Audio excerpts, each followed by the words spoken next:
Arsalan Foundation, you have the floor.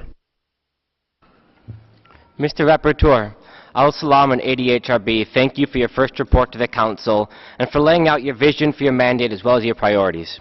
We, too, are particularly concerned with the issue of hate speech, xenophobic rhetoric, and incitement to hatred against minorities.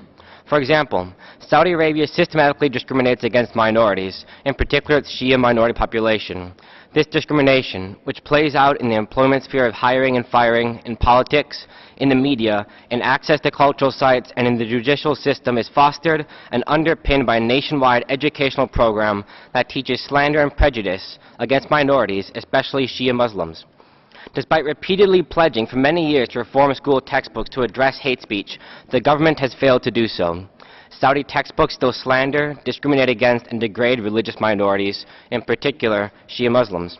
Textbooks teach that Shia are non-believers and infidels and systematically degrade Shia religious practices. These school lessons are perpetuated throughout Saudi media through state-sponsored and state-run news channels, television programs, and religious television stations, which spew hate speech amounting to incitement to hatred against minorities.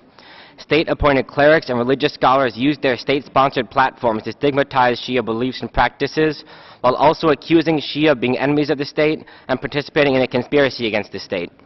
In recent years, and with the rise of social media, these clerics have taken to Twitter to spread their messages of hate and to slander members of the Shia community.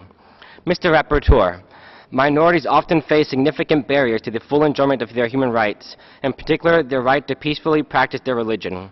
These barriers are exacerbated by state-sponsored discrimination like hate speech. Therefore, what steps can states take to eliminate hate speech, xenophobic rhetoric, and incitement to hatred? Thank you. I thank you, sir.